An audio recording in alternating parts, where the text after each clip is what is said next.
Good morning, everyone. I would like to call to order the Pasco County Board of County Commissioners meeting of February 18th, 2020, and I would like to remind everyone to please silence all electronic devices. At this time, I would like to ask you to all please rise for the invocation and pledge. Madam Clerk. O merciful Creator, your hand is open wide to satisfy the needs of every living creature. Make us thankful for your loving providence, and grant that we, remembering the account that we must one day give, may be faithful stewards of your good gifts. Amen. Amen. I pledge allegiance to the flag of the United States of America and to the republic for which it stands, one nation, under God, indivisible, with liberty and justice for all.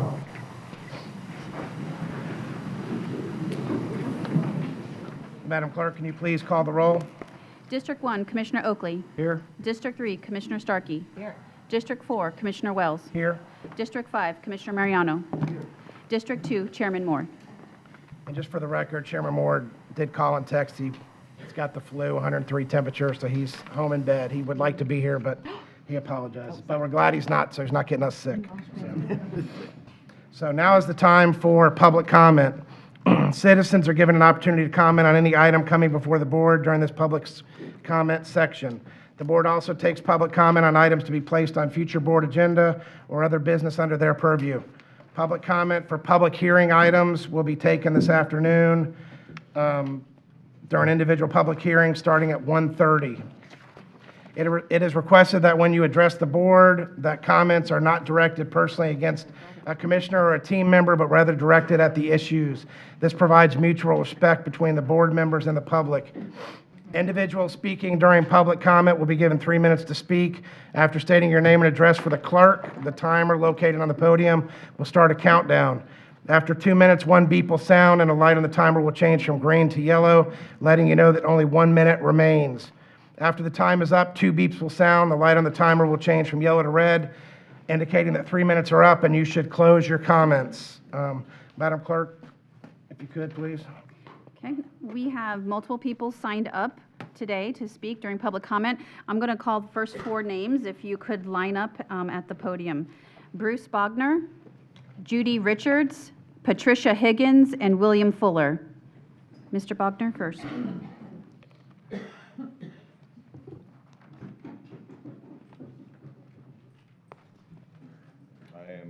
Are we ready?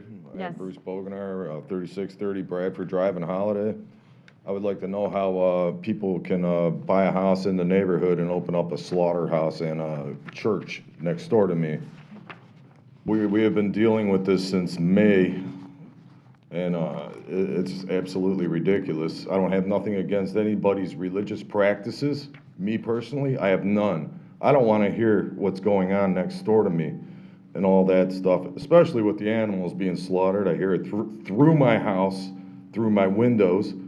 You know, even with the windows closed, we can hear this inside our home. And nobody's doing nothing about this. And, you know, that's basically all I have to say. We've had the sheriff's department involved with this.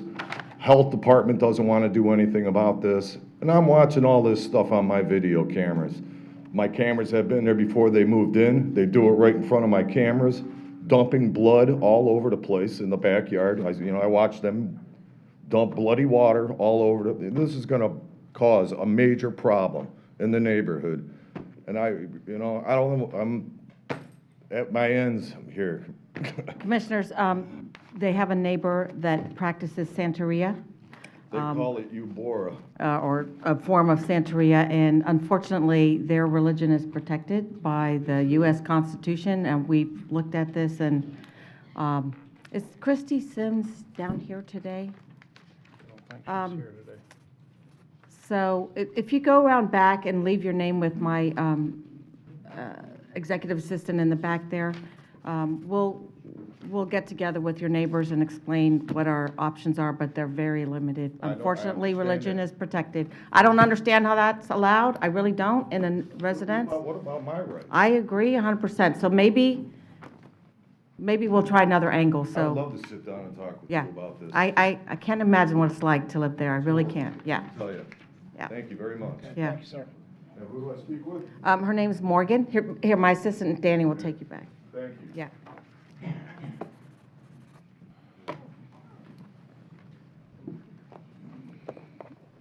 Name and address for the record, please. Judy Richards, 2123 Hilo Drive, Lake Conley, Holiday, Florida.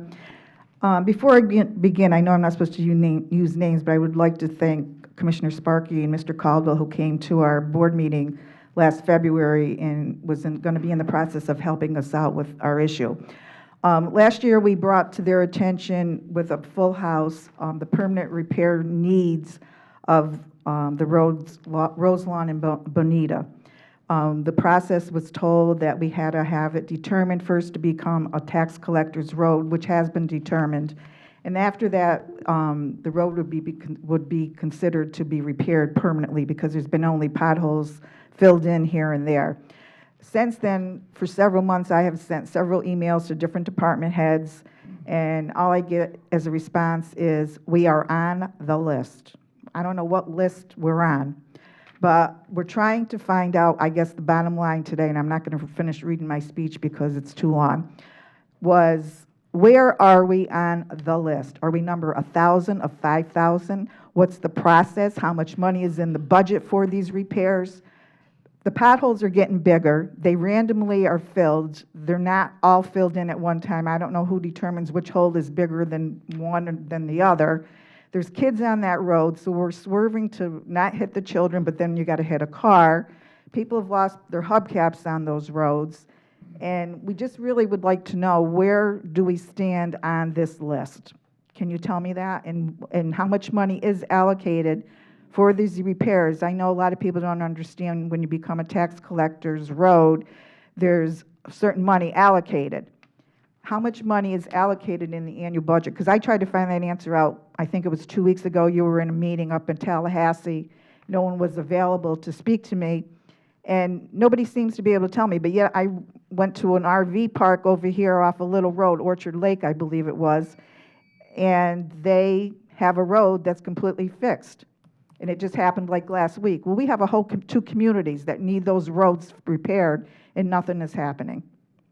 I don't see our person here who's in charge of that. Branford and Jamie are here. They can do. Oh, they are? Okay. If you go out back, right there, they can help you with some of the information. He was at the meeting. Okay, Yeah, thank yeah, you. he's in charge of that.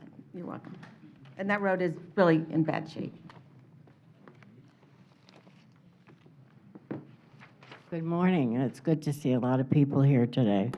My name is Patricia Higgins, and I live at 15400 Bermondsey Street, the drug capital of the world. We have an ongoing problem with drug dealers making crack houses, methamphetamine being cooked, and nothing is done. People living in sheds next to us. There's 5 buildings in the property next to us that have been added. I don't know, we had to pay $4,050 for a permit to put a 10-by-10 shed. Why are these going in with no permits? I don't understand. And people living in them, it says right there that you're supposed to have 1 resident per building lot. Well, they've got 4 sheds with people coming out of them, and they're druggies. And there was a shooting there, and this last month there was a shooting on Bermondsey Street. An innocent person who was actually a fairly good neighbor was coming out to go to work at 6 o'clock in the morning, and he was shot in the leg from a drug deal gone bad. Of course, this wasn't in the media because they don't want to cover anything like that unless somebody was killed. That's what I was told. There's speeding on the street. Terrible. If I went out there, now you saw this man got killed because the guy just wanted to see how it felt to kill somebody. Well, what about my husband? He's a veteran too. He's going to be crossing that road and one of these idiots is going to come down and run him down, or me. I can't even ride my scooter out on the road. I like to see things beside the inside of the house, but I don't dare to go out there because they head right for you. And there's no patrolling. If we call and make a complaint, you may see an officer drive by, but otherwise, after that, it's all forgotten. It's been going on between that and Kerry Lane. I've lived there for probably 15, 16 years. But anyways, You got Mr. Bum Stupid, still going strong, building a porch with no permit on a trailer that came in there years ago with no permitting. He's built buildings with no permits. He's ruining Upper Little Road with the mess he's got there. Old school buses sitting out there. They haven't been used in 4 years. Why do you think they're going to use them? He'll give you a lie and you accept it. This is ridiculous. It's getting to the point where I just have one thing to say. We need to do something about the complaints that are being. If a low-life drug dealer calls on us, they're right there. Nothing is done to them for these unfounded reports. But still, they can come on our property, but Mr. Bum Stupid has fences, and he's exempt from that. I don't understand. We had fences too on Kerry Lane, but it didn't stop them from coming in and finding us for stuff that was done before we even moved in. Okay, thank you, ma'am. Mr. Chairman, Yes, sir. can I recommend you meet with Chase and Micah in the back? Okay, Thank you. thank you. Chase is with the Sheriff's Department. So the next people signed up after Mr. Fuller is Diane Kobernick, John Seibart, Mike DeSambrias. My name is William Fuller. I live at 15400 Bermondsey Street, Hudson, Florida. Well, my wife probably said just about all of it, but I have one more thing to add to it. This Bruce Bumstead is cutting down trees down there along Kerry Lane. He's clearing out all the trees there, which I don't think he has any permit for any of them. And I went out the other day, and this one guy, I was going across the road to see my daughter. He drives his pickup. He swerved and almost hit me going across the road. And you call the cops or sheriffs or anybody, nothing's done about it. It's like they just don't give a darn. They don't want to get out of their cars. They don't want to do their job. If they start patrolling the area and doing their job, maybe something be done around here. But do we have to take the law into our own hands and I'm a Vietnam vet. If I got to, I'll take it in my own hands. I'm not disrespecting anybody, but something's got to be done before somebody else is shot or somebody else is killed. Thank you. Have a great day. Thank you, sir. Hello, County Commissioners. My name is Diane Kobernick, 5001 South Shore, member of Gulf Harbors United. Commissioners, I urge you to vote in favor of R2 that you will be hearing today. This amendment to Chapter 42 is long overdue. Many of your law-abiding, responsible constituents are subjected to inconsiderate owners. Voting in favor of this amendment will help your constituents hold these inconsiderate owners accountable. I would like to remind you of your strategic goal of your code violation ordinance was, and I quote, provide the highest quality of service and assure fair, equal, and compassionate enforcement to protect the public's health, safety, and welfare of the citizens of Pasco County. Junk, debris, overgrown grass, bush, weeds, undergrowth harbors breeding grounds for snakes, rodents, insects, and creates a fire hazard to those directly adjacent to these lands. It has been said that some owners have no money to maintain their land, such as defunct golf courses. This opinion is favoring these inconsiderate property owners and subjecting many other property owners to the consequences. Any other property owner that allows their property to become a public safety concern is subject to the county code's enforcement. I would like also to ask you to review and update the process for code enforcement, be applied the same across the board for all code violations, and it need not take almost a year before prosecution of overgrowth violations. Florida Statute 125.69 allows the county to prosecute repeat offenders more harshly with higher penalties, and I suggest the board considers applying this statute. Again, I urge you to vote in favor of this amendment. This will start the process of being fair and equitable. Your law-abiding constituents will thank you for this. Thank you for your attention. Thank you.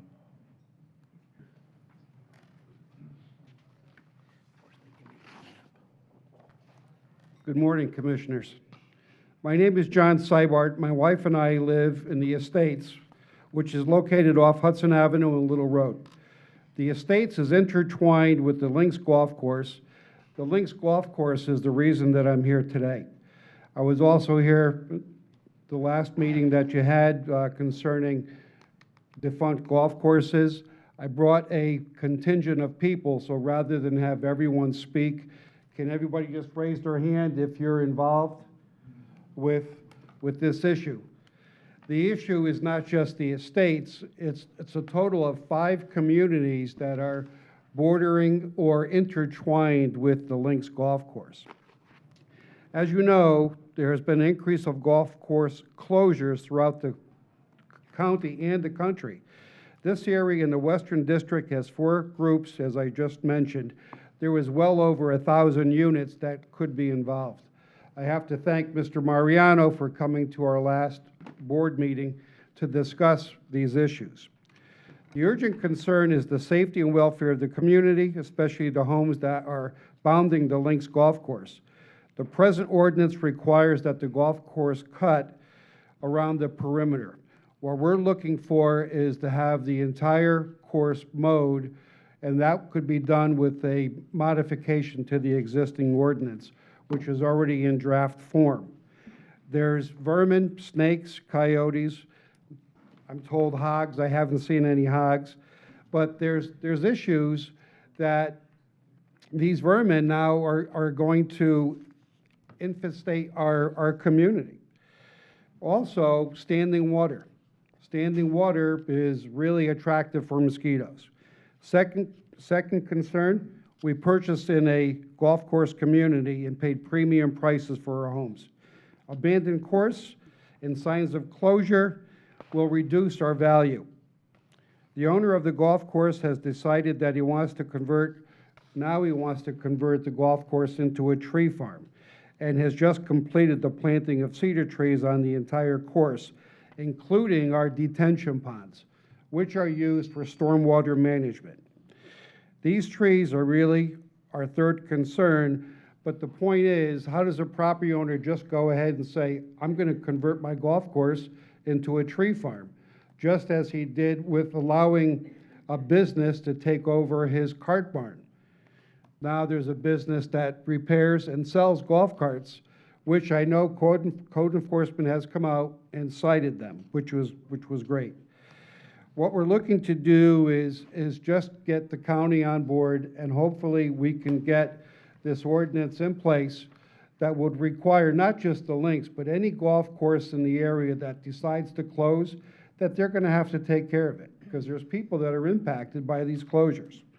So again, thank you for your time, and hopefully this ordinance gets modified. Thank you. Thank you, sir. Mr. Seibert, wait, I just need his address for the record.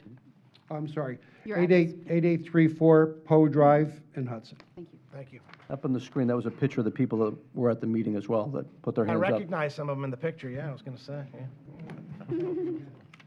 Thank you, sir. Following the next speaker, we have Susan, Buchler, Justin Grubich, and Diane Harris, followed by Stephen Twiss. Please state your name and address for the record, sir. Yes, good morning. My name is Michael Desibray. I reside at 13931 King Avenue in Hudson, Florida. I have 2 items I'd like to speak to today. One is on the agenda this afternoon. Is that appropriate for this morning's discussion, or should I wait until then? You can either bring it up now, or you can bring it up then. So if you're not going to be here, I would say bring it up now. Is that correct? Okay, I'll bring it up now. It has to do with... You want your comments heard considered during the item, they need to be made during the public hearing item. Okay, I will defer that till this afternoon then. The other item I wanted to speak to was the establishment of an aquatic preserve in the coastal lands that are underwater to our west. I'm the vice president of the Hudson Fishing Club. Our coastline is a natural treasure supporting our way of life in Pasco County. I'd like to go on record as asking the Pasco County for support and establish an aquatic preserve along our nature coast. This bill advocates for the maintenance and improvement of Florida's most valuable resource, our water. I have here a letter in support of this aquatic preserve signed by 9 different organizations. I'd like to. Move to receive. Second? All in favor? Aye. Aye. Aye.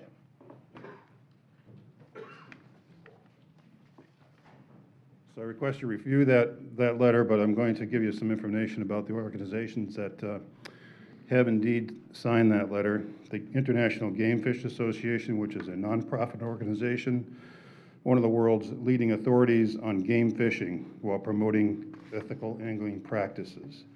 Wild Oceans, whose mission is to preserve fishing opportunities for the future. National Marine Manufacturers Association, which is a leading organization dedicated to the strong marine manufacturing and supporting a boating lifestyle. Anglers Action Foundation, which is dedicated to improving the waters through research, conservation, and education.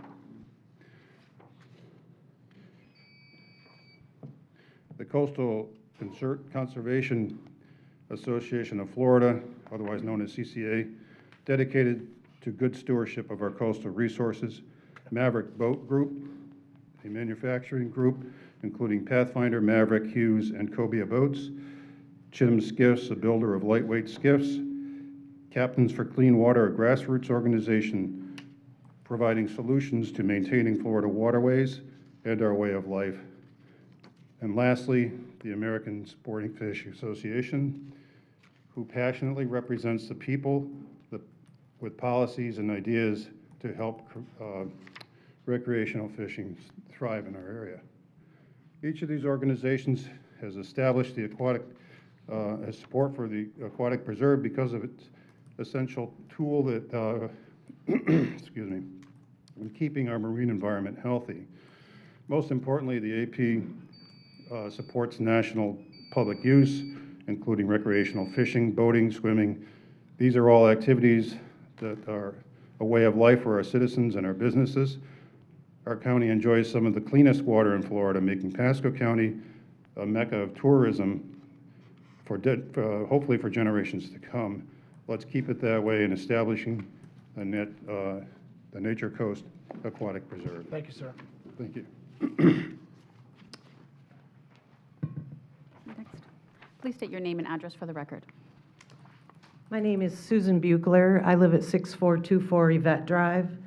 I own a business at 12536 US Highway 19. It's the out parcel of Walmart in Hudson. And I'd like to address you on the aquatic preserve also as a business owner.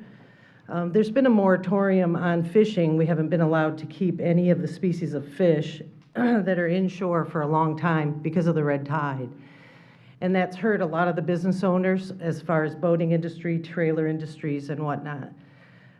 The aquatic preserve bill that was up in Tallahassee recently is in support of myself and several of the local business owners that are in my area, as well as my customers. I've talked to hundreds of people about this, and they're all in support of it. You have to realize we live in a really unique area where seagrass is of the most importance. There's nowhere in Florida where you're going to see thousands and thousands of acres of seagrass. If we don't preserve this now, it's going to become a problem like other waterways in Florida. This doesn't affect canals or the rivers or anything else. And Pinellas has had an aquatic preserve for over 30 years, and they're supporting millions of people, and their water has become cleaner in that area. Tampa Bay spent millions and millions of dollars to clean up Tampa Bay, and I don't want to get to that part where we have to start spending money. An ounce of prevention is what we need to do at this point. There used to be scallops all the way from Palm Beach up through the Panhandle, and now there is nothing like that because the waterways have been destroyed. So I'd like to ask the commissioners to look at this bill for the aquatic preserve. You know, it's not going to interfere with any progress in our area. You can still build docks, and you can still build developments in the area. You can still build seawalls. Commercial fishing's not affected. Shrimping's not affected. Sandbars are still accessible. Canals can still be cleaned out if necessary. with this ban we've had on fishing, the money's down. So we've got to do something to protect our future. There's also federal grant programs and money that is accessible to our county through this program, this bill. You can have education for children, boaters, replanting of seagrass if necessary, marker signs to direct them off the seagrass beds. It's very expensive to restore water. And in an area like ours where the water is so clean, we need to step up and do something before it becomes like the lagoon areas, or, nobody wants to get in their boat and go step out in green algae. So when you have someone watching it, a grant program that's going to be watching our waters and testing it, this is one of the most important things that's come in our area. Thank you. Ma'am, if I could, I don't know, can you give me your business name? I'm just curious if it was on the list of folks who are in favor of it beforehand, because we're all up to speed on it. And All Line Trailers, it's the out parcel of Walmart. Oh, And you said that. I know where you're at. 12536, Gotcha. yeah. Okay. And, I know exactly where you're at, yeah. I talk to everybody in the boating industry, everybody in the fishing industry. Nobody's going out there fishing if you can't keep fish because of red tide. So we don't want anything else to happen in our area. Okay. Okay? Thank you. Thank You're you very much. welcome. Your name and address for the record, sir. My name is Justin Grubich. I'm from Fort Lauderdale, Florida. Good morning, Commissioners. I'd like to thank you for giving me this opportunity to speak. My name is Dr. Justin Grubich. I'm a native Floridian, and I'm here on behalf of Pew Charitable Trusts. I actually grew up here in Pasco County. My grandmother lived on State Road 54, and I did some of my dissertation research here in Hudson and off of Anclote Key. So I'm a native Floridian. I'm an avid angler. I just wanted to take this opportunity to support the legislation that's going through on the Nature Coast Aquatic Preserve and correct a few misperceptions about what the APs are. First of all, I'd like to say you guys have one of the most special places here on the Gulf of Mexico. You have the largest seagrass meadow in the Gulf of Mexico, the second largest in the continental United States, some 400,000 acres of the cleanest water and best seagrass that is left in Florida. As the previous speaker noted, she's kind of really up on how aquatic preserves help maintain and preserve those types of things. Healthy seagrass is the backbone of your coastal community here, and so it's important that we maintain that for future generations. I'm not going to go into, she covered most of the bases on what APs do. The three main points are it provides mapping and monitoring to make sure it stays that way. It provides opportunities for community engagement to steward their resources here that are really important to them. It provides student research educational opportunities for everywhere from primary and middle school to high school and even college to learn about their valuable resources here. It also provides federal funding and state funding to maintain it, to improve its utility, and to, if ever needed, to restore it to its former outstanding qualities. The other things I'd like to clear up are the misconceptions on what the legislation is doing. The boundaries of the AP extend from the westernmost coastlines out to 9 nautical miles. It does not go into any inland rivers or tributaries, artificial waterways, or canals. It does not cover any of that. Secondly, there are no restrictions, as she mentioned, there are no restrictions on recreational fishing, there are no restrictions on commercial fishing, there are no restrictions on any boating activities whatsoever, sandbarring, etc. And also, maintaining navigational channels is actually not prohibited within the AP. So all those things are meant, because one of the primary purposes of an aquatic preserve is utility and access for the public interest. So it's our resources so that we can use them, and it's made to make sure that we continue that. So I would encourage the commission to continue dialoguing with Representative Masulo, who's forwarding this legislation through in Tallahassee, and thank you for your support. Sir, I do need your address for the record, though. 2519 Key Largo Lane, Fort Lauderdale, Florida. Not for much longer, though. I'm actually planning on moving back. So. Good. But you'll have it.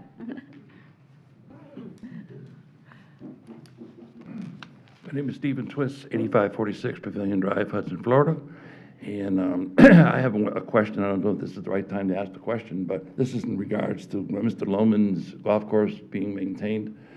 And what I want to know is that if, in fact, the board votes today that he must keep the golf course mowed, does that pertain to every single abandoned golf course in Pasco County or any future closings for any other golf course that might close?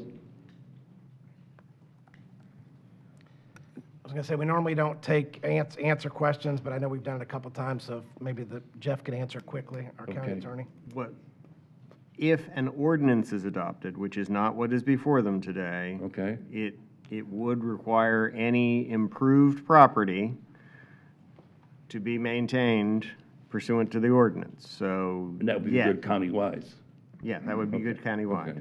And the other question was, is that if the land, being that he planted these rare trees that are protected, what would happen if he wanted to convert the land to conversion, to conservation? Because under federal law, any conservation land is untouchable, which is, it has to stay in its natural state. That I'm not prepared to answer. I was going to say, we're Okay. not prepared to answer that, but I can assure you that, this is the first step today, is to Okay. have a conversation about it, then we'll have public hearings to get to the next step, so those kind of things will be taken into consideration. Well, I I know we all understand it got a lot of was- emails. I understand that, I live there and, I'm for, Absolutely, yeah. it affects our property values for sure, so. Well, anyway, I gotta go to Arizona, so I gotta catch a flight. Okay, thank you, sir. Thank you. All right, so I have 4 people left that have signed up: Diane Harris, Diane Finney, Ken Dabbs, and Dominic Scanavino. If you could please line up in the order.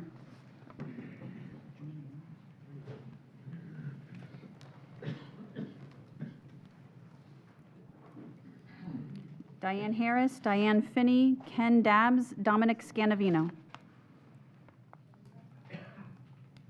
So I have called Diane Harris 3 times. Are you Miss Harris or no? So you're Diane Finney. Please step up to the podium and state your name and address for the record. I assume Miss Harris has left. Good morning. My name is Diane Finney. I live at 6400 Kathleen Drive, Hudson, Florida. My concern again here before the commission is the seawall issue. The house that I live in, we have been in here it's been in the family since 1968. Back then, people took pride in their properties. My husband and I, Dave, have lived here since 2001, and at that time, all the seawalls were up and intact. These seawalls are now 52 years old. Prior, we had renters, and we maintain our property for the good of the community. The wall at 6404 Kathleen Drive started deteriorating about 2.5 to 3 years ago. Now we have no wall. The property, the dirt, is now eroding into the canal. We had to put in a new seawall 2.5 years later because of the old seawall eroding. We are now losing the dirt on the east side of our property, and our seawall is now being compromised once again. We have boats that do not follow the no-wake laws, which in turn causes the erosion to be more extent. I am in my 60s, my husband's in the 70s. We should not have to be stressing about this matter, but we are. We do not need, nor do we want to be getting in touch with county with these problems all the time. We stand in our backyard, loving the view until we go to our seawall. Look to the left, and what do we see? Our land is sloping into the canals. We have been dealing with this seawall issue for years. We have attended meetings after meetings, sending emails, pictures to commissioners concerning this matter. I would appreciate if the amendment could be changed for the property owners to maintain or replace their fallen, decaying seawalls. This is a beautiful water community, but if the laws are not fixed to keep these waterways beautiful, it's not going to be. And I would like to thank code enforcement for coming down and taking care of the issues, but we've had them, it's fallen in. This is not, and we've had 6 other seawalls replaced in this area. I mean, people care about where they live. But if you saw that seawall area and look out and it's all eroding, it's gone back 4 feet, you wouldn't want it. You wouldn't want it next to you and stuff like that. So all I'm saying, I know I was here in April and something was passed, but I don't know if it was passed correctly or whatever, but they have to maintain these. They're 52 years old, these walls, and they're coming down. And unless something's taken care of, this place is going to be a mess with everything. And I know this property supposedly, we keep saying, is sold. They're going to put a new seawall up, but I've been hearing this for almost 3 to 4 years now. So I just want to thank you, and if something could be done on this issue. Commissioner. Diane, I've got the pictures, they're not coming up, but I'm going to cover it under committee reports anyway, so Okay. so the county will, the commissioners will see the pictures later, a little bit later on. All right. Sorry for the technical difficulty. Okay, that's all right, because once you see these pictures and see what is happening, I mean, we had a new seawall had to be put up because this one came down, and now our new one's being compromised because of the erosion. And I don't think it's fair to people to have to do this. You know, we're not rich people, but we love our property. Thank you. Thank you.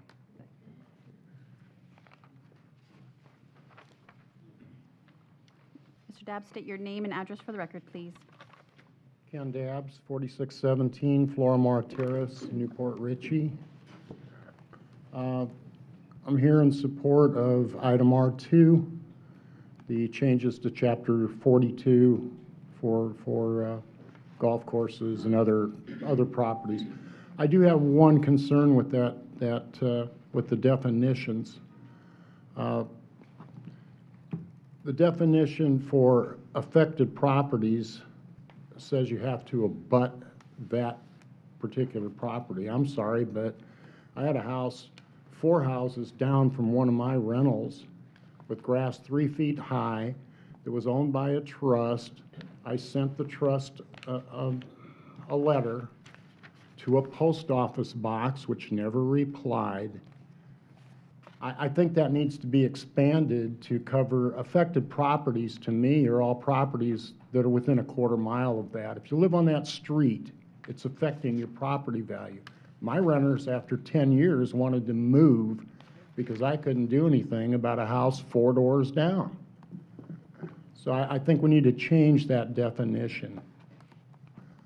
Other than that, I kind of like that. The next item is I attended the Restore Act meeting, and I left there extremely frustrated. We had, as these folks have talked about, I know more about the Aquatic Preserve SB 1061 or it's HB 1061, right? SB 1042. I still can't make sense out of those. But to go to a Restore Act meeting and have Commissioner Mariano and Commissioner Starkey sitting there trying to determine what's going on, why are we spending all this money on dredging? We don't even know what we can and cannot do yet. Let's figure out what we can do. Let's set up an actual scope so we don't leave places out like the Leisure Beach was left out of the new study. Slow things down, get them right. You're spending my money. If you're going to spend my money, I want you to do it right. Just slow down, get it right. Because, what was it, the last meeting? You were all sitting up here talking about those 2 bills in the Aquatic Preserve, and nobody knew what was going on, and you were going to have to get Ralph on the phone. What we have here, as Strother Martin said to, was it Paul Newman and Coolhan Luke? What we have here is a failure to communicate. You know, I have Amber Mariano, I have Ed Hooper sitting up there. If they're not communicating with you, you need to get on them. Believe me, I'm going home and get on them. Thank you, sir.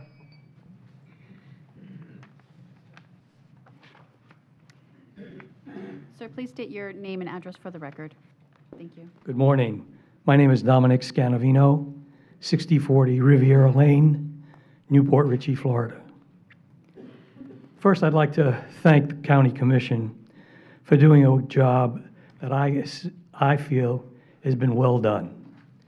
You folks have worked enormous hours, spent much time to preserve our community and our beautiful county, and I thank you for that. As you know, I'm here on behalf of the Council of Neighborhood Associations, CONA is its acronym, and also on behalf of the Estates of Beacon Woods Property Owners Association. The Estates is a member of the Council of Neighborhood Associations, and back in June has asked me if I would help them in their plight with regard to this closed and abandoned golf course that's adjacent to their property. And of course, at the same time, we found that there's so many other golf courses that have closed because of various reasons, typically monetary ones. But on the same token, they've been left abandoned. And in some cases, they've been very successful in redeveloping it to a golf course, and in other cases has just been left abandoned. I feel that that's absolutely a horrible scenario for these communities, especially those that have paid premium dollars in order to live in this type of beautiful community. This abandoned course is a horrible situation. It's from what was a very beautiful area is now an abandoned vacant lot, which doesn't help the community. And I'm asking this county commission in support of the recommended ordinance to maintain these courses at a minimum. Hopefully, there'll be an opportunity to negotiate and do other things to either redevelop and certainly bring this back to the way it was. But in the meantime, it needs to be maintained. And I thank you for your time. Thanks, Dominic. No clapping, sorry. That's the end of the sign-up list. Okay, that's everyone we had on the list. If anybody else would like to speak, please come forward. While this gentleman comes, I'd just like to thank Dominic publicly for being such a phenomenal leader for the community, so thank you, Dominic. Good morning, sir. Name and address for the record. My name is Bruce Bumstead, not Bum Stupid, like it's called, 15324 Kerry Lane. Okay, and my story here is about Kerry Lane. Kerry Lane was established in 1956. The Homeowners Association went bankrupt in the 1970s. I moved to Kerry Lane in 1987 when it was first a dirt trail that my mother had to run sprinklers to get home due to the road was sugar sand. We paid the taxes on the road and tried to get the county roadway to a county standards. All other property owners refused. The cost at that time was $85,000. I now own half the lots on Kerry Lane. I purchased Kerry Lane in 2007 for tax receipts. In 2001, I bought Lot 107, and in 2003, I bought Lot 103. Both properties were covered in glass, garbage, and other debris. I put a house on Lot 103 in 2008, and in 2014, I bought Lot 90, a one-owner property since 1946. The property was overgrown as well and covered in junk. It has taken years of backbreaking work to clean up the property and get it to where it is now. I bought Lot 103 in '99 from my mother, and I have been taking care of Kerry Lane ever since I moved here in 1987. After buying the road in 2007, I put more effort into creating drainage and stormwater on the sides of the roads. Lot 103 that I live on is the lowest parcel on the street, and all the water runs to it. I have been flooding since 1987, and I have since purchased Lot 90 and made plans for water to go through. That's the Bumstead Driveway project that I've been trying to do for 3 years. I have been stopped by the county for almost 3 years, and I have now spent $18,000 in surveys and engineers and right-of-way use. I have been trying to get an excavation permit for almost 30 months. The county does not make it easy to obtain a permit. I have DEP exemptions already, and now hired a private permit person to receive my permits. I have tried to get my district commissioner to come see in person and have meetings with my commissioner only to get canceled last minute. I have had fire department, public works, paving assessments, but no commissioner. I live in an area that is surrounded by rundown places, mostly 1970 trailers. As for my street, it is covered with road millings and mowed by myself, as well as the county retention pond, and sides of Bolton Avenue, west of Bermondsey, and east of Little Road. My property has a total of 8.8 acres. It is also maintained to almost a park-like setting. I have been scrutinized and selectively enforced for a very long time. My road is very passable, and no one is landlocked. Most other property owners will not even help with the financial burden to keep up this street. And as far as the accusations of taking trees down on the property, I have had an arborist come out, and the arborist has told me any turkey oaks, silk oaks, or cherry laurels I can take down without a permit. I have cleared all them out. I have nothing but live oaks on the property almost. And my property is the nicest kept piece of parcel in the area. So, it's very disconcerting to hear the people badmouth and, talk stuff about the property that I keep. That's what I have to say. Thank you, sir. Mr. Chairman, just for the record, the county attorney's office told me not to meet with him because of litigation that was going on. Good morning, sir. Hi, my name is Mitchell Kobernick, 5001 South Shore in Gulf Harbors. I just want to make a general comment, I guess, about the process of public comment. Very often when an item is being brought before the commission for a vote, staff will prepare very detailed and informative analysis and information and make a presentation to the commission and to all those present. And very often those will raise questions or raise comments of people who took the trouble to be in attendance here in person. But the public comment is scheduled before those presentations, so the people here in attendance don't have the opportunity to take advantage of all of this useful information that's being presented by staff when they make their comment. So I'd respectfully like to make a suggestion that in cases where staff is making a presentation, that public comment be held after the presentation rather than before, so that these people in attendance can take into account what's been said, and it may affect what they want to say before this board. Good example is R2, which is coming up before you. I'm in favor of that, so I'll cast my vote for that. But if staff is going to be making a presentation on that, I'd like to hear it first. I would like to hear what they have to say, as it may raise other questions. So that's my suggestion and observation. Thank you very much. Thank you. Come forward to the podium. Please state your name and address for the record, please. John Herrig Jr., 8826 Poe Drive, Hudson, Florida, in the Estates, Mr. Mariano's district. I know a lot of you all here personally, and this is hard, but I moved into an area that I found that I love, and I've been in this area for over 45 years. I've lived in Newport Richey, I've lived in Mitchell, I've lived in the Trinity area, I've lived in Hudson before. I've golfed this golf course back in the 90s, back in the 2000s. I'm not a very good golfer. I did not buy it to go there to golf. It was a beautiful golf course. It should still be a golf course, in my opinion. The HOAs and the surrounding communities are doing what they can do on their behalf. As you all know, and once again, I mean no disrespect from the emails that you may have gotten or the pictures that you all may have gotten, but I had to chase a coyote off of the path, and I have a 12 and an 8-year-old. That I didn't like. So on my own behalf, I went out and with a 21-inch push Briggs & Stratton mower, I mowed behind my house in what I thought was common grounds.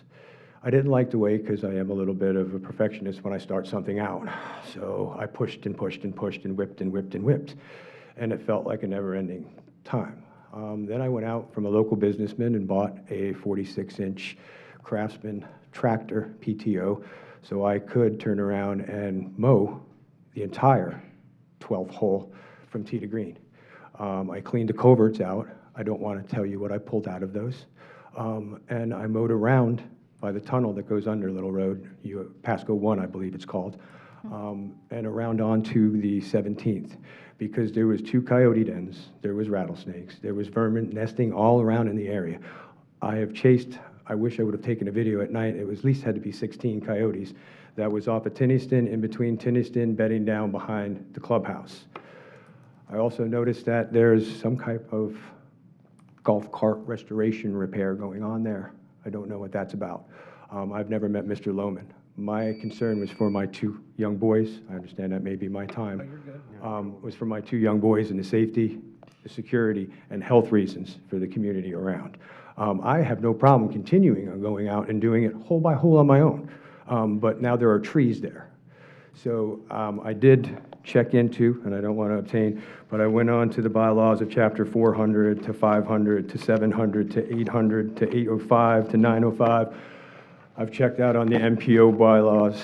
I don't want to stand here and chastise, and I like everybody here, but there's a lot of things and a lot of different avenues that can be approached to save these 5 suburbs, I believe, if it's correct. I think 4 of them make up the masters, and there's a 5th one that is there. I want to say there's 492 homes in the estates. And like I said, I did the whole detention pond because it was hazardous. My kids like to throw a Frisbee and a football. We were able to do that for a brief time period, but now I don't want to hurt any arborists or anybody that may not want the trees to be there. But if it is not going to be a pine farm and it's going to be an arborist, I believe per acreage, you're supposed to have different variances of tree species that are indigenous to the state in the area that you're going to make. That's the only thing that I would like to quote. Otherwise, to me, it looks like a pine farm. And that's not what I signed up for. And I think a lot of other people will move into that area because the homes are very lovely. The area is very lovely, and it can be great again. We just need a little assistance. And like I said, I'll mow it if y'all let me. Just let me know, and I'll help replant the trees, whether we want to put them at Starkey Park, because I can help that with that too. I belong to the American Legion Paradise Post, the local Elks, and I'm a volunteer with the Newport Richey Rotary. So I will help and help and help. I'm a giving and voluntarily person, but I just need a little help from y'all, I guess. And if I need the next level, which I hope I don't have to. I did take time off of work. I'd like to get back, and I'd like you all to do what you were elected to do. Thank you for your time, and my apologies also for the emails. Thank you. Thanks, John. No clapping. I'm sorry, you're not allowed to clap in here. You'll have to leave. Is there anybody else that would like to speak under public comment? If so, come forward. Okay, with that, we'll close public comment. And now it's time for resolutions. Madam Clerk. The first resolution is Commissioner Moore's. Did you want to? I'm just saying to present. If anyone is here for Newspaper and Education Week, please stand to the podium. We could have CT come up. I know. CT, don't you want to come up? No. All right, resolution number 20-082, resolution by the Board of County Commissioners of Pasco County, Florida, declaring March 2nd through March 6th, 2020 as Newspaper and Education Week in Pasco County and commending the Tampa Bay Times for its participation in this program. Whereas Newspaper and Education Week, an initiative of the American Press Institute, is an international program that encourages the use of daily newspaper as an instructional classroom tool and is celebrated annually during the first full school week in March. And whereas during the 2018 to 2019 school year, the Tampa Bay Times participated in the Newspaper and Education program and provided classroom newspapers to 26,018 students and 51 schools in Pasco County. And whereas more than 60% of people with high exposure to newspapers in childhood are regular readers of newspapers as adults, according to a study conducted for the News Media Alliance, former Newspaper Association of America Foundation. That percentage is significant because statistically, people who read the newspaper daily are more engaged citizens. Engaged citizens participate in their communities by voting and practicing good citizenship.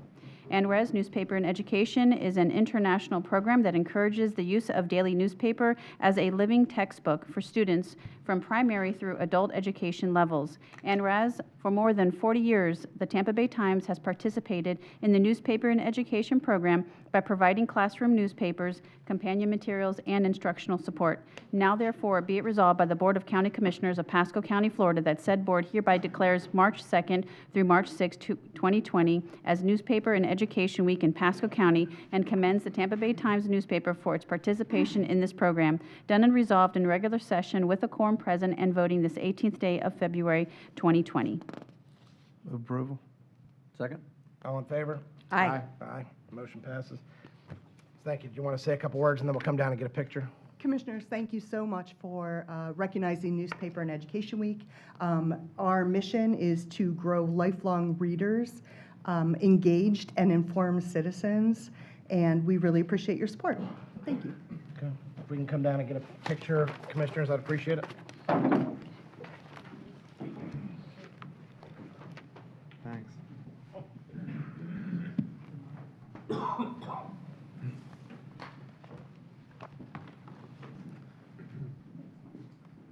to see you. Good to see you. There you go. Sorry, Mike. I'm sorry, Mike. Good for you. Oh, that's all right. We don't want him. 103? Yeah, we don't want that. He has young kids at home.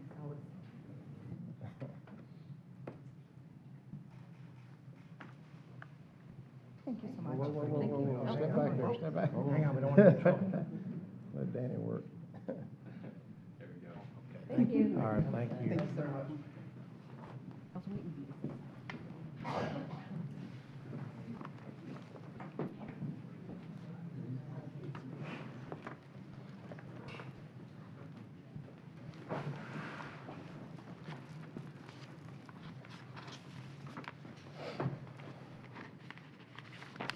For the next one? Okay. Whenever you're ready, ma'am. All All right, is Mr. James Cron here? Is he present? And did I pronounce his name correctly? Did I pronounce your name correctly, sir?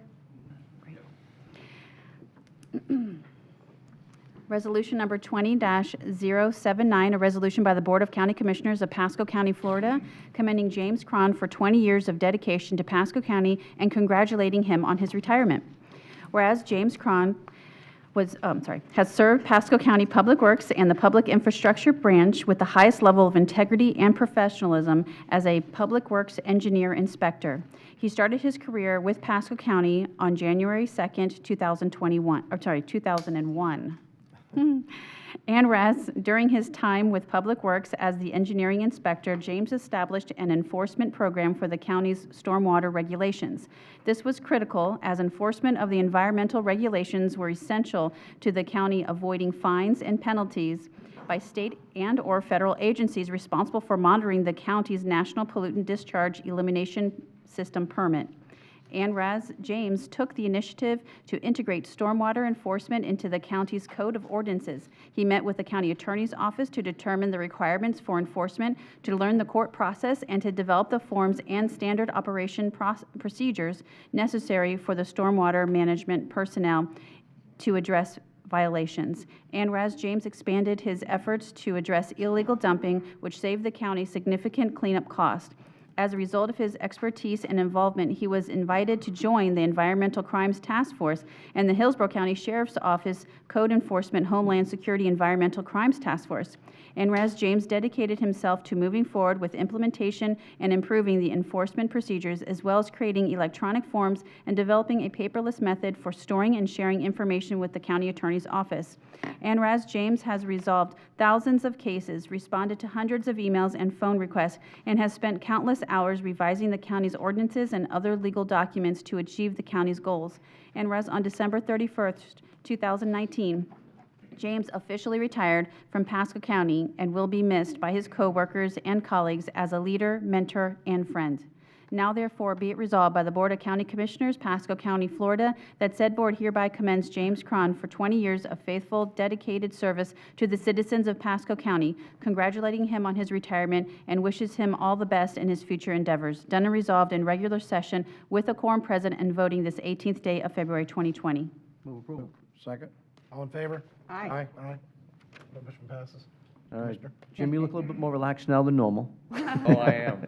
Retirement's agreeing with you. It is, it really is. I want to say it was an absolute honor to work with you. When I first got elected, we had all the hurricanes that came through and all the stormwater issues we had to go deal with, and we were dealing from hotels to neighborhoods, et cetera, and your excellence in your job was always outstanding. And you're also a great person to hang around with. He actually ran a softball team that with stormwater. Let me play in the team too, which I greatly appreciated. But your career has been phenomenal. I just can't thank you enough. You've helped us elevate our game on stormwater that I think we're a very well-respected area. Instead of being looked at differently from the federal agencies and state agencies, we're looking at a much higher level. So I give you a lot of that credit. So thank you for all your great service. Thank you. Like to say a few words before we come down? With that, I didn't get where I was at without support from commissioners and the people that I work with, and the attorney's office in particular, when we had to create these ordinances, had a lot of support. This closes a final chapter in my, believe it or not, 46 years of public service. I retired from up in Maryland 25 years, but the sixth largest water, sewer, stormwater system or utility in the United States. 2 years for the police department. And the only regret that I have here is getting into the drop program too soon. Had I have known, well, I knew we were going to get a new county administrator, which that had no bearing on me getting into the drop. Had I have known that we would have had a new director in Public Works, an assistant director, and a third person, her initials are LB, they have the same vision that I had. And had I known we were going to have those three here, I would have probably stayed another 3 to 5 years. So that's the only regret that I have. It's been a pleasure. Gotten to know most of you all, and God bless Pasco County, and God bless the USA. Thank you, Jim. You can take that year off and come back, just saying. Do we have some team members here as well? I, Get some team members here, bring them up too. So, Let's yeah, all go down for a picture. Bring Public Awesome. Works up. Yeah, come on up. Branford, everybody. Steve. It's all there. Well, I think it's good. George, you're a team member, come on. I think so. I'll have to ask Marcy. I have lunch with them this week, so I'm not positive, but.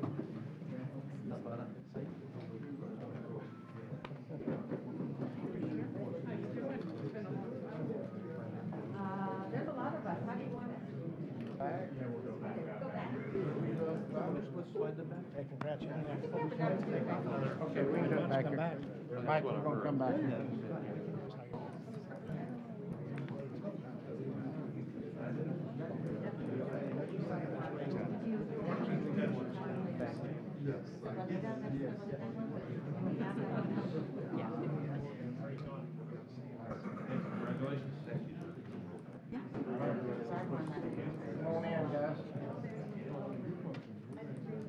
Hey, wait a minute. Can you do this live? I think we have to do 2 rows.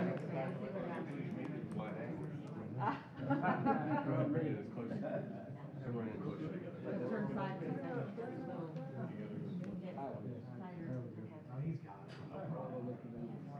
Is the mic in the way? Other side. We're gonna show them Photoshop more right Yeah.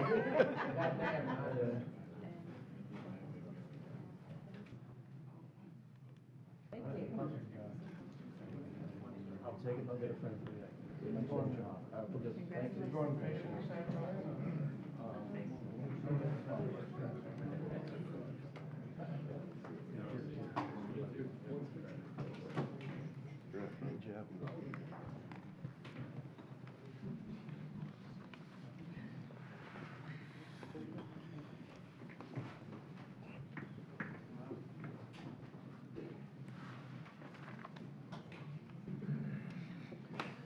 Okay, for our next resolution, if anyone is here for the Pasco County Animal Services, if you would So please step that's, to that's going to be read with R5. R5. Okay, I was not instructed that. Thank you.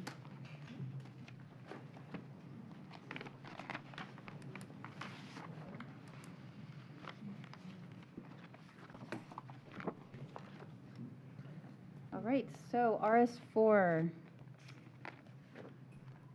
If there's anyone here in regards to the Dr. Alan Resilience Bush. Honors Practicum Program. Dr. Alan Bush. And, okay, great.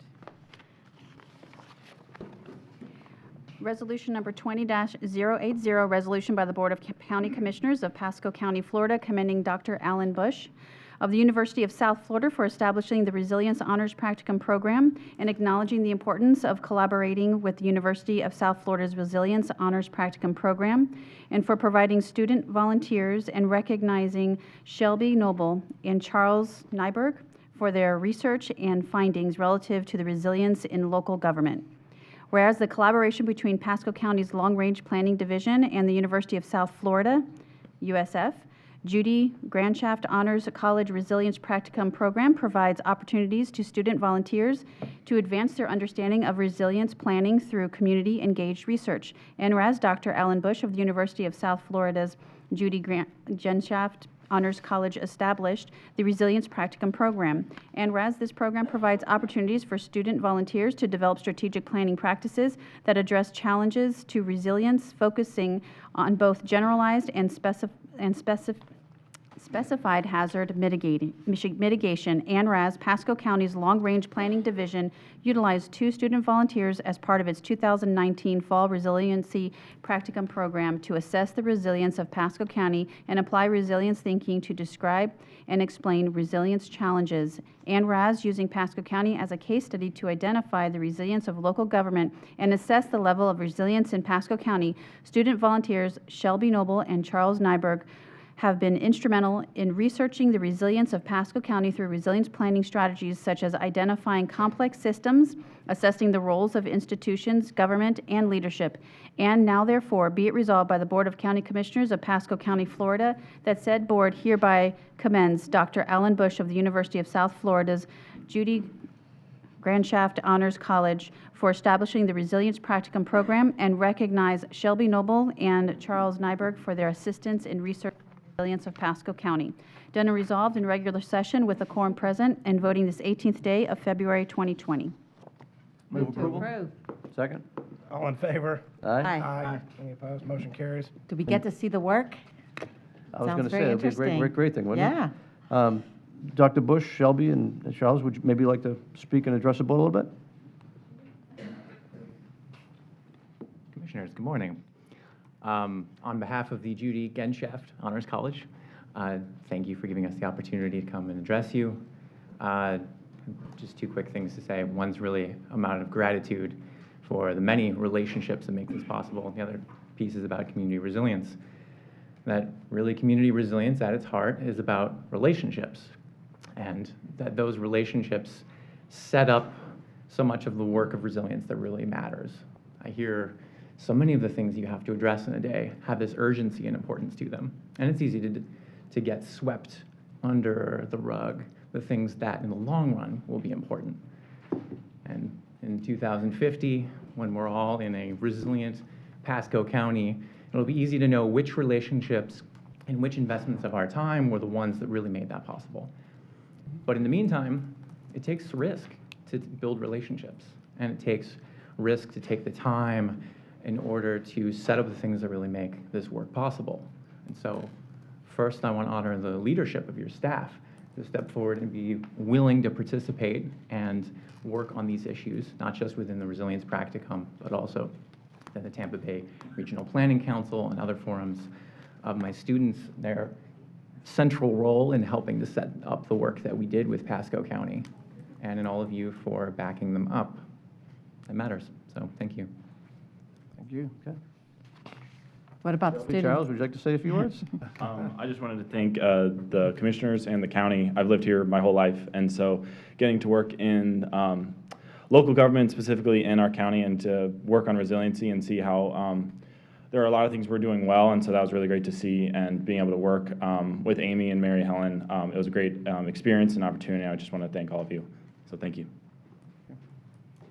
Kind of have the same sentiment. I did not live here my whole life. I'm from Broward County, so being able to come into a different local government and see how you guys work and your openness to things that I'm very passionate about and that I want to do as a career was really, really profound. And I just want to say thank you to Amy and Mary Helen and Dr. Bush for allowing us to have the opportunity to really take this project where we wanted to and to actually see the development of our work through an entire semester. So thank you guys for your support. Appreciate it. All right, thank you.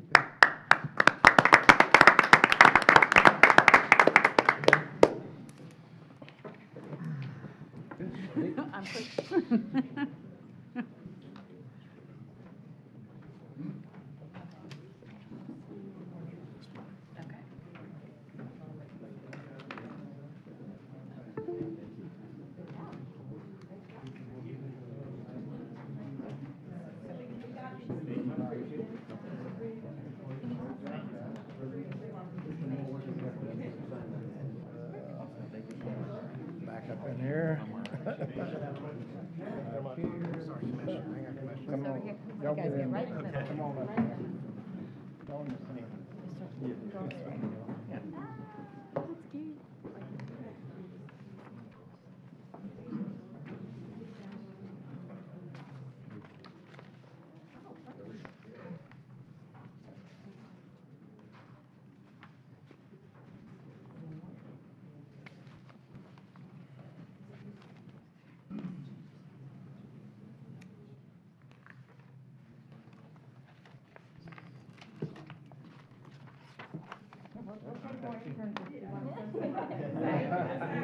Great job, guys.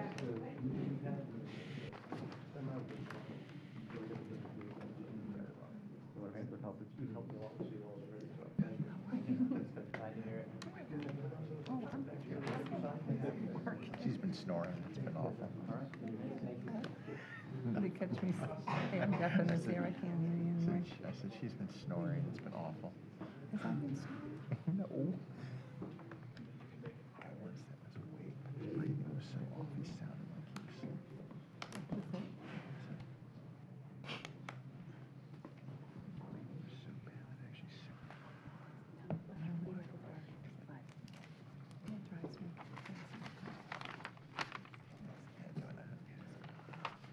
Okay, the next order of business is the consent agenda. I do have a poll sheet with the following items listed. C11, poll and revise, and C28, poll and discuss. Board members, do you have anything else you'd like to pull from the consent item? Seeing no one move the remainder of the consent agenda? Second. All in favor? Aye. Any opposed? Motion carries. Thank you. Chief Casson? Good morning, sir. Good morning. Scott Casson, Fire Chief, Pasco Fire Rescue. C11 is a budget amendment, and it references a Munis journal number, which is correct in your agenda memo. However, the attachment was incorrect. I provided the correct attachment this morning with the right number. Have a motion? Approval. Second. All in favor? Aye. Aye. Any All right, thank you. opposed? Did you Thank have to you, say Chief. what changes? Mr. Mariano? Thank you. C28, I feel real good about it. We'll try to put a picture up. We had a public hearing. There's a picture of everybody after the public hearing, after staff did a great presentation, a little bit of Q&A all the way through, and I asked how many people would like to put their hand up to support it, and pretty much every hand went up across the board. The reason I pulled it was because talking to the county attorney, I saw the emails went back and forth. It was overwhelmingly supportive of the project. They want to expand it up and down, all the way from Sea Pines all the way down to south of Signal Cove.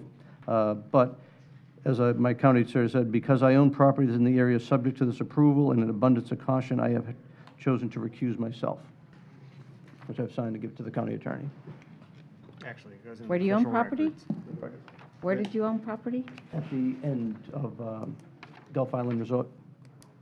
Gulf Highlands Resort? Gulf Island Resort. Okay. Oh, yeah. Okay. So this golf course approval, or golf cart approval would serve the land that Commissioner Mariano owns, so. I'm not sure whether it is truly a conflict, but the statute allows you to recuse yourself if it even appears to be a conflict. And the commissioner has chosen that. And there's a lot more to it than just get a golf cart and jump on the road. It's got to be street legal, you have to register it, so it's not like we're just, and I got some emails the other way, but no, I mean, I've got a lot of folks I know that live up this way. Would be pretty cool to be able to drive your golf cart, and a lot of them do now too, anyways, that's street legal. Exactly. That's right. Move approval. Okay, Second. okay. All in favor? Aye. Aye. Any opposed? Motion carries. Thank you. Okay, we will move on to regular agenda, starting with R1.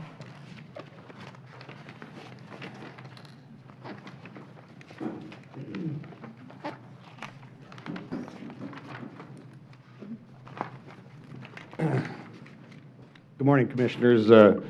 Mike Napier, Florida Department of Health. I appreciate the opportunity to come and speak to you in regards to our hepatitis response. My presentation today will tell you a little bit about Hep A. We'll give you a little bit of scope of the outbreak that we were faced with, what actions the health department took, but as importantly, what the community partners did with us, and the results of those actions.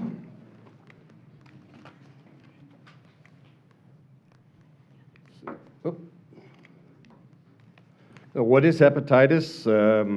It's a virus that affects the liver. It's transmitted through, the virus spreads through feces, better known as poop in the average vernacular. And we have, and that's spread when people use personal items that are shared and then unwillingly swallow that virus. There is a 2-shot vaccine process to prevent the virus, and we can't emphasize the importance of hand washing. The combination between vaccine and hand washing does stop the disease. What are the symptoms? The symptoms that follow a lot of other diseases, the one that really sticks out is the jaundice. You have nausea, fever, feeling weak. Some people have very mild symptoms and just call it the flu bug or stomach virus and don't realize that they've had it, and they resolve themselves. But on the other hand, many cases are hospitalized and can cause death. This slide really here tells you that, and it's a little hard to read, but I'll just read. In 2017, we had 4 cases for the month. And as you can see across that graph, that each month we have background of anywhere from 1 to 5 cases each month. And beginning in late 2018, we jumped from 9 to 7, and then all of a sudden we had 25. And that was an alert that we had statewide. And as you can see from where the arrows are, a little over 6 months, it was literally the old crap factor. We have a staff of 4 people that work the epidemiology program, and we're used to having 4 to 5 cases a month, and now we're as many as 75 in a 1-month period. These cases spread over the period of time, and I'll talk a little bit here in just a minute. I'll do the heat map. Where are these cases being found? As it shows up and down the 19 corridor, we did have a relatively large amount in Zephyr Hills as well. Moon Lake? Pardon? Is that also Moon Lake? Yes, we did have some cases in Moon Lake as well. And you may, at the next slide, I want to talk a little bit about the surveillance process. Epidemiologist, and I would be remiss in not recognizing Garrick Nicholson. Garrick, raise your hand, stand up. He is the meat and potatoes behind our epidemiology program. And him and his team use the surveillance system, Merlin in Essence, Florida. And something that many may not know, that the interesting thing about the Essence, Florida is that it collects emergency department chief complaint data from hospitals, urgent care centers, and mortality data for vital statistics. In other words, when people go into the hospitals and their chief complaint is diarrhea, stomach problems, jaundice, those kinds of things, it's collected in a system that then our epidemiologists can go in and say, hey, we may have an outbreak, or we've all of a sudden had 5 cases to 60 cases in a month. We are required by Florida Administrative Code to report all these to investigate all these reportable diseases. The disease investigation, every single case, Garrick and his team are contacting them, following up, asking questions, getting information, everything from their age, where they've eaten, where they visited, a variety of information, and we put all that into a database. And that's why we're able to look at those heat maps that we showed you. We look at information, but we're also trying to investigate what are commonalities. What are the common features of these individuals that are getting sick? And that's where we come up with who's at risk. Injection and non-injection drug users, people experiencing unstable housing. That's also unstable housing isn't just the homeless that we see, but it's also the couch surfing, where people don't have a home, but they're staying from family and friends. Other cases are also men having sex with men, international travelers, persons with occupational risks, persons with chronic liver disease, and persons that come into contact with those infected people. I do want to point out, though, is that if you don't fall into any of those categories, 37% of the cases that we identified with hepatitis A didn't have any of these symptoms, or any of these fall into any of these risk factors. So these were the predominant risk factors, but they weren't the only ones. There were some that we just didn't know what were the common factors. You know, we heard just a few minutes ago a study in recognizing students about community resilience. I'm here to stand in front of you and be very proud that we have a community resilience in our medical community, because the work that we did in resolving our hepatitis outbreak was really about partnering with maybe some of our non-traditional partners. Hooters, Winghouse, Winn-Dixie, and church parking lots were locations where we set up based on those heat maps and Holiday, and up in Hudson, where we were able to have outreach events so we could vaccinate these individuals who would be willing to come. We've given out 5,600 Hep A vaccines in all these outreaches, having 77 unique partners and venues that we worked with. That's not just my health department staff, that's a variety of partners willing to give up their time and energy to help us with this. I do want to give a shout out to the Sheriff's Department. We vaccinated in cooperation with the Sheriff's Department over 3,000 individuals in the jails to be able to make sure that we have them vaccinated. And those are our at-risk population. The unanticipated cost, because we never anticipated an outbreak like this, was nearly $250,000 and still counting. I also want to give a shout out to the fire rescue team. They are also working with us to be able to offer those vaccines while they're out on rescue missions on the non-life-threatening. This slide here is all about what public health is and what we do. If you look at the slide, the blue is the number of cases, and the red line, orange line, is actually the number of vaccines that we put out. And as any outbreak, you're not typically vaccinating at that rate before you have an outbreak, but after you have an outbreak, or identified that you have an outbreak, this graph shows that as we increased our vaccinations in our community, thank goodness, eventually the cases were reduced. And I'm happy to say that Garrett just told me this morning we have 6 cases in 2019. So we're pretty proud of the fact that we're back to almost normal. I would like to say that the entire state was that way. There's other counties that are not, are kind of behind the curve in the sense that they didn't have the outbreak as quick as we did.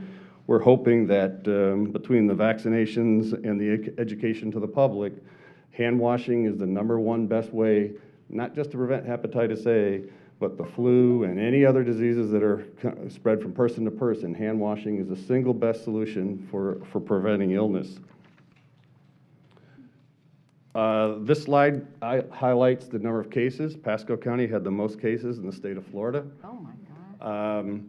You know, when you see Pinellas is second right behind us, you all know that they have twice the population that we have, but we had more cases still, so our incidences were much higher. As I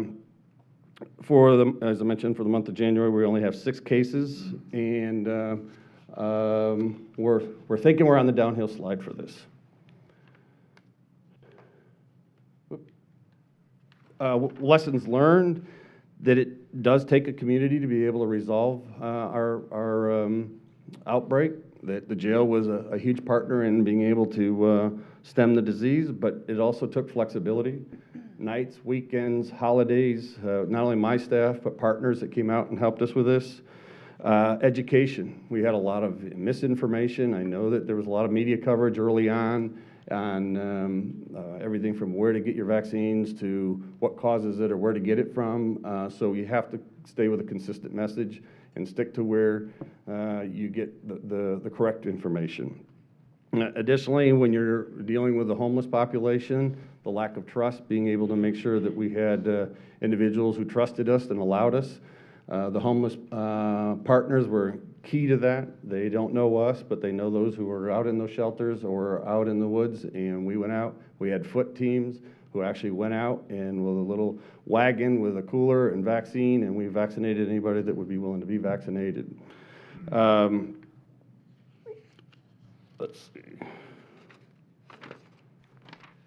And lastly, we'll continue to conduct monitoring and surveillance. There's a lot of things that Garrick and his team do, working with the hospital partners, that when they have a lab result, they're required to go out and investigate. We will continue to encourage vaccination and prevention, and that's not just for hepatitis A. I hope everyone's gotten their flu shot and should get the flu shot every year. We are seeking and continue to get guidance. Our state surgeon general declared a state of emergency for hepatitis A last year, and we continue to monitor that, and that helped pull some resources in. We get guidance from CDC and the state office, and we continue to foster those relationships that we have with our community partners to help our community prevent becoming ill. That's all I have in my presentations. Any questions? Any questions for Mike? No, but alarming numbers, and that Pasco County was the top. I'm actually just sending an email to FACT. They asked for suggestions for their annual conference, and I'm suggesting maybe we have a breakout to discuss with all the counties hepatitis A.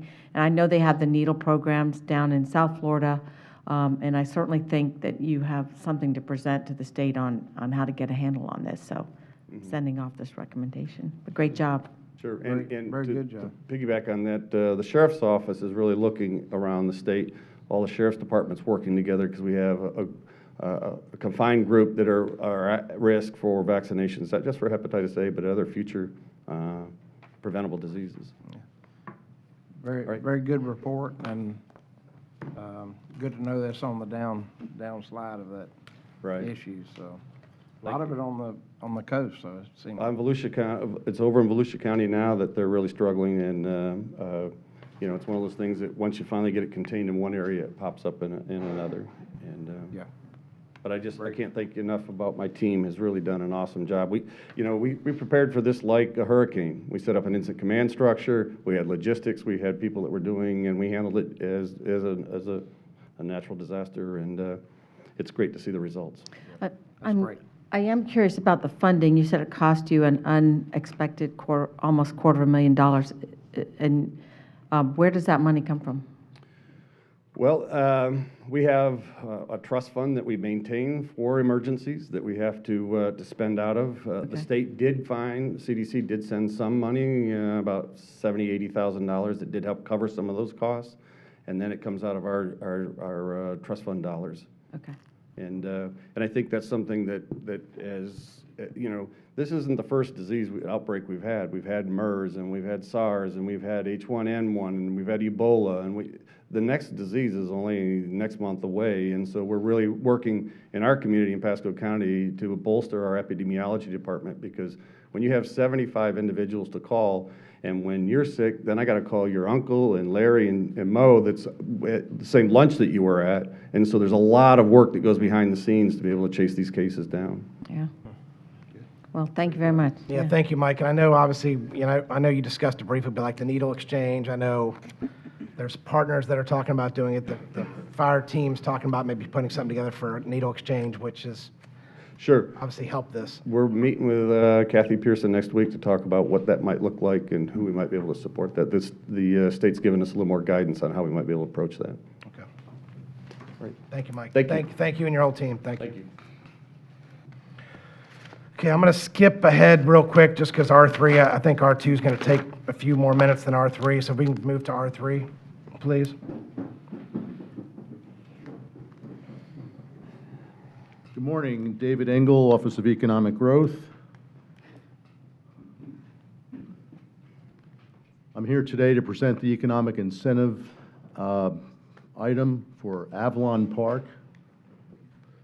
Avalon Park is a 215-acre parcel, which is a portion of the Avalon Park West MPUD.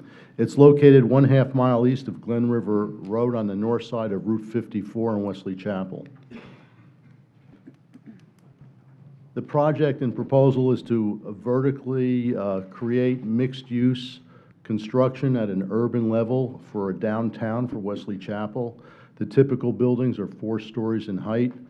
Commercial will occupy the first floor and 3 floors of residential above it. There are also 5 to 6 parking decks and 4 freestanding Class A office buildings. The project has the residential component of the project is 2,695 units. It is 44% less than the existing approved entitlement for the property. The property also will have 165,000 square feet of Class A office, and it also will have 190,000 square feet of commercial space.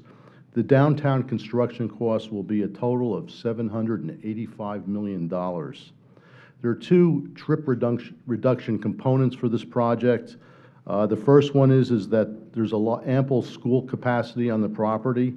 Once the Pinecrest Charter School is complete, there'll be 3,386 seats for students, and that'll be an excess capacity of 1,997 students. And the plus there is that people don't have to travel a 1/2 mile round trip to take their kids to school. Everything is on the property. The second trip reduction component is that 50% of the residential trip generation on the site will stay on the site once complete, and that'll reduce trips off-site by about 14,000 trips a day. The economic incentive components are 2 parts. The major one is a tax increment financing proposal, commonly known as a TIF. The TIF funds exclusively will be used for public infrastructure. That'll include the parking decks, the transportation-oriented design infrastructure for the transit access, and the spine road. All of the public improvements are estimated to cost approximately $83 million. The proposal is that through a 30-year period of time, the TIF will generate 20% of the general operating portion of the ad valorem tax, which will go to the developer, and it's capped out at $32 million. The most important feature of the TIF is that the TIF period, the county will capture $80 million more than it would if the developer built out with the existing entitlement. So there'll be an increase in tax revenue to the county even during the TIF period. The return on investment to the county is substantial. We looked at the ROI based on the non-residential development for the downtown. Once the project is complete, there'll be 1,065 permanent jobs, $42 million payroll, and the annual contribution to Pasco County will be approximately $85 million a year. And I'd like to introduce Beat Calley, the CEO of Avalon Park, and he'll go over some slides and introduce you to the project itself. Good morning, Commission. I'm very pleased to be here today. My name is Beat Calley, 3680 Avalon Park Boulevard East, Orlando, Florida, 32828. When I moved from Switzerland some more than 25 years ago, it wasn't actually the mountains which I missed in Florida. I knew there were none. It wasn't even that it was hot and humid, but what I missed was what you're seeing on this slide, that I could live in a town where you could live, learn, work, and play, which means that if you wanted to satisfy a daily need, you didn't have to go into your car. That's what I was used to when I was, growing up in Zurich, Switzerland. So when I came to Florida, for everything and anything, I had to go in my car. I lived in South Florida for the first year. That was because I was homesick to Switzerland, which got me to create Avalon Park Orlando with a great team of dedicated people. And when people ask me, and probably the same question which you may ask, what is Avalon Park Wesley Chapel? What will be the vision? What will be the mission? I want to tell you what I told the first homeowners in the first homeowner association meeting in Avalon Park, Orlando, some 20 years ago. Look, if you don't want to leave, you don't have to leave because you can satisfy all your needs in Avalon Park. And that's our goal, with Avalon Park Wesley Chapel. Sometimes when I, in Avalon Park, Orlando, stop at the restaurant or, at one of our over 150 businesses there, somebody may stop me and say, well, I haven't left for 3 months, and I think that's the goal, So because I continue to believe we can't, deal with our traffic challenges if we don't find a way to keep people living where they're working, having them playing, having their kids go to school. So instead of building subdivision, we have to build towns. I'm very pleased that we worked for more than a year under the leadership of our attorney, Clark Hobie, together with David, who visited us in Avalon, I think a few weeks ago, and I know commissioners here, which I had the pleasure to work for over 20 years, some. We met, and you probably know Avalon Park, Orlando. I think it's a great agreement. It's a win-win for Pasco County and for a project which, I hope I can come back in a few years and people will tell you that they don't have to leave. And thank you very much for this hard work on Pasco County and Avalon Park. Thank you. Staff enthusiastically recommends approval of this item. Okay. Commissioner Starkey? It's such a great project. I'm so excited that you're doing that here in our county. And I visited your project years ago, actually, in Orlando, and many T&D projects around the country. And this will be downtown Wesley Chapel because they don't have a downtown. They have a mall, which some people think of as downtown, but this will really be the downtown of Wesley Chapel. And we're just really excited to watch this come up out of the ground, and it's just amazing, those numbers. So I enthusiastically support this as well.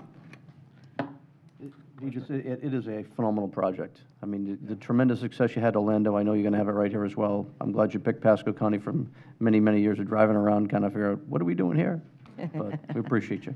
It's a great project. Having not to leave where your home is to do all your shopping is pretty interesting in itself. So that's a great project. It's going to be a great project for this area of our county, and keeps us from we're building more roads, but as it gets started and gets going, they won't have to leave to get out on the outside roads. They'll stay inside that project. So it's great projects.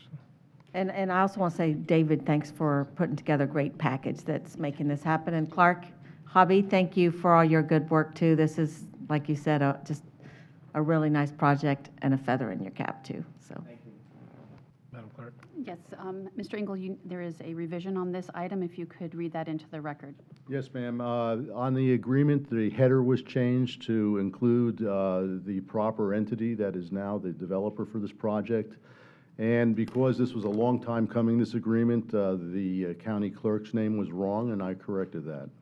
I didn't even know that was an issue, but thank you, I appreciate that. The two revisions. The other revision was the There was amount a of... first mortgage form, and the clerk's office contacted us, and they wanted to have the amount of the first mortgage included. And that is correct. The amount, what was Is it? $1,250,250, which is the economic development loan. Great. And the name on the agreement should be APW Downtown Phase 1 LP. That's correct. Okay. Mr. Chairman, Mr. Acting Chairman, He's the vice chair. I think we should also thank the planning staff, because I'm sure you had a lot of work in this, and I'm sure you're also very excited to see this come out, because this is cutting-edge planning right here. You know, we did a little bit of it, our family did in Longleaf, so this is cutting-edge planning, and be able to live, work, and play in the same neighborhood is a great ending, or a great, what's the word? Maybe a beginning. Solution, yeah, for There you sprawl. go. It really is. It's a great place to live, so Move congratulations. Second. Do we need to, with the changes? Oh, or- is there a public, To do we have to accept take it. public comment? No. No. But do we need to, what does the motion need to say? Yeah, it would be move staff recommendation, including the move staff changes that have recommendation been read with into the proper record. change. Got a motion and a second, all in favor? Aye. Aye. Any opposed, motion carries. Thank you. Thank you. All right. Good job, Dave. Thank you. Go to R2. Mr. Chairman, this is the introduction of amendments to Chapter 42 to authorize the board records to advertise that hearing for public hearing.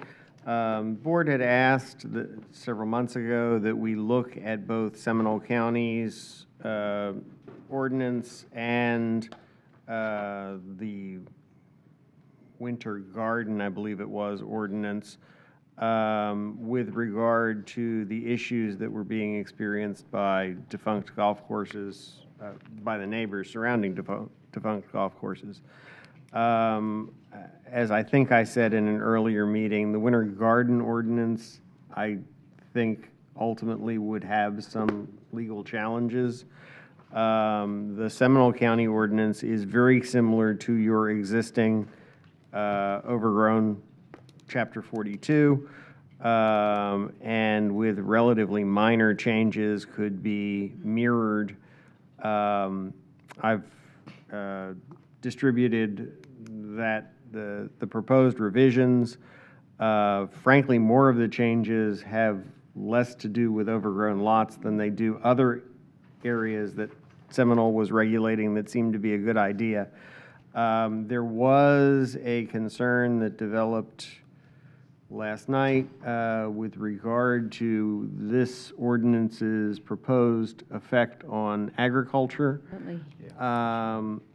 While I'm relatively comfortable that the definition of uncultivated vegetation that the ordinance uses would exclude agriculture, I would propose that the definition be modified to, for final adoption, to be modified to strike active crops or pasture lands associated with bona fide agricultural uses, and replace it with farm operations with bona fide agricultural practices adhering to BMPs, which appears to be what the gentleman that had contacted the Forestry Association was recommending, though I did not get a response to that proposal.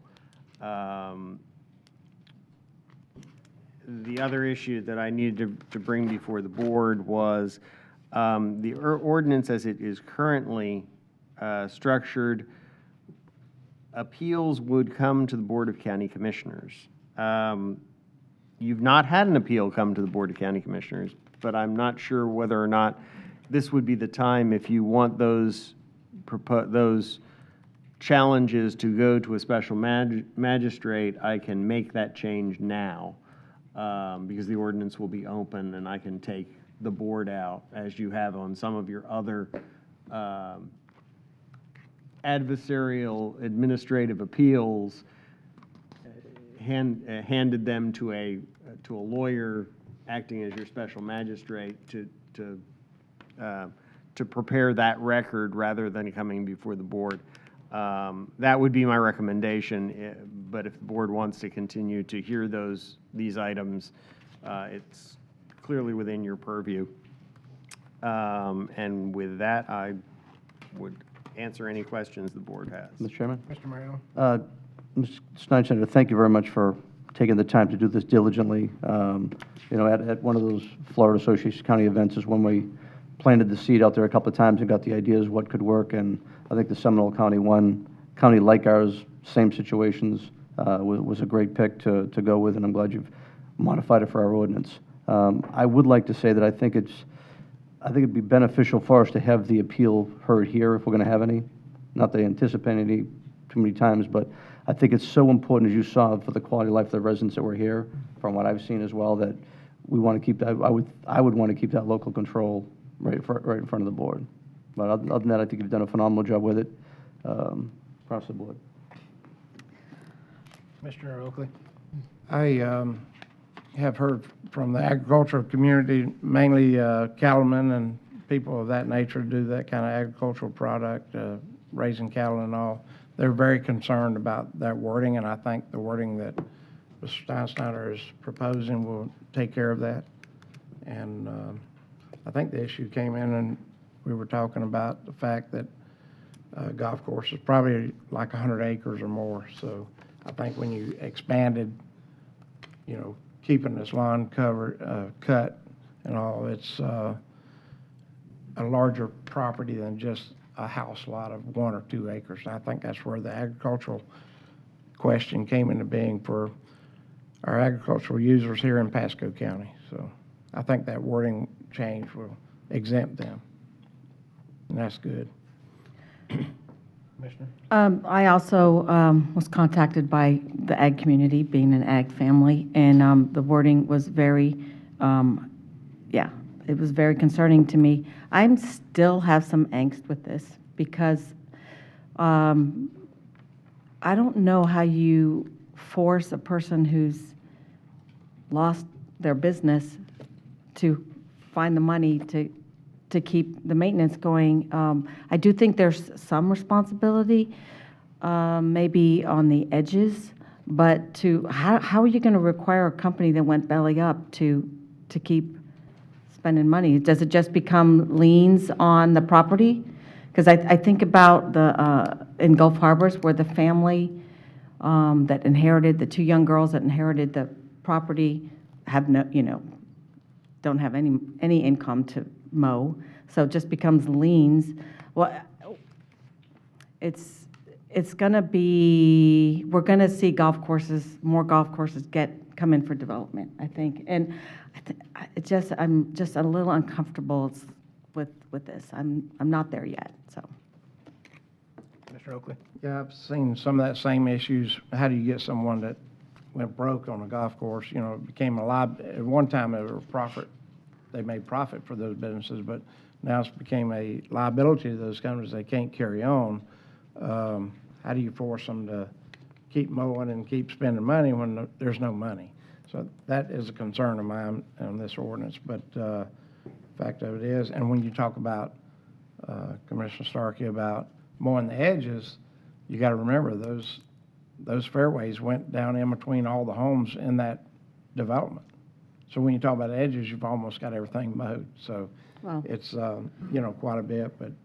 So, But it's a needed ordinance. They can't just keep being like they are.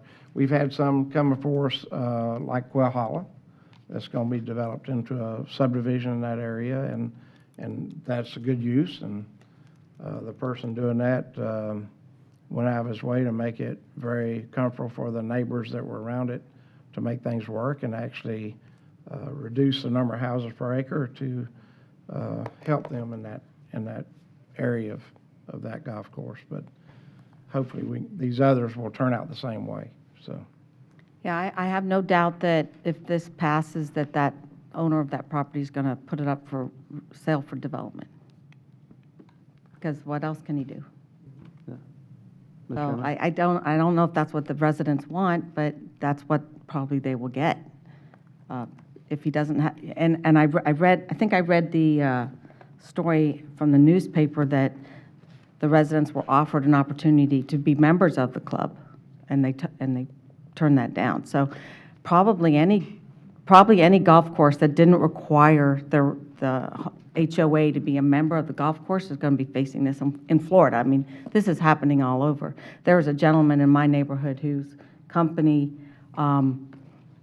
that's what their company does, is finds golf courses and gets them through, to be flipped for development. So, yeah,